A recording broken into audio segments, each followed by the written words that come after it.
ఎవరైతే ఎమర్జెన్సీ సిచ్యువేషన్లో ఉన్నా లేదంటే మేము చాలా బిజీ అన్న వాళ్ళు ప్లీజ్ ఈ వీడియోని అయితే స్కిప్ చేయండి. ఎవరైతే పని పాట లేకుండా టైం పాస్ చేసేటోళ్ళు మాకు ఏ వీడియో పెట్టని చూసా అనేటోళ్ళు ఈ వీడియో అయితే చూడండి. అసలు ఏమైందంటే బయటనేమో ఫుల్ వర్షం పడుతుంది. అయినా మేము బయటికి ఎందుకు వెళ్ళామంటే నా జుట్టు కొన్ని రోజుల నుంచి బాగా గోకుడు పెడుతుంది. అందులోనూ మా గగన్ గానికి కూడా గోకుడు పెడితే ఒకసారి చూసి 2-3 పెయిన్లు అయితే వచ్చినాయి. నాకు కూడా పెయిన్లు ఉన్నవేమో అని డౌట్తో షాప్కి పోయి మరి పెయిన్ల దోవని తెచ్చుకున్నా. మా ఇంట్లో పెయిన్ల దోవని లేదు, ఎందుకంటే ఇంతవరకు ఎవరికి పెయిన్లు అయితే లేవు అనమాట.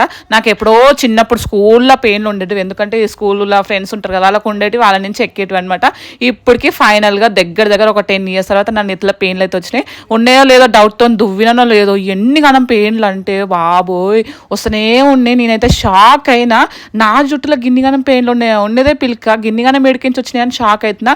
నాకేమో చూసేటోళ్ళు ఎవరు లేరు, మా అత్తమ్మకేమో సరిగ్గా కనిపించదు, మా ఆయనకేమో అసలే రాదు, మా చెల్లి వస్తే నన్ను చూపించుకున్నామంటేనేమో ఆమె అసలే వస్తలేదు. ఫైనల్గా దువ్వేసరికి ఇన్నిగానం వస్తే నేనైతే షాక్.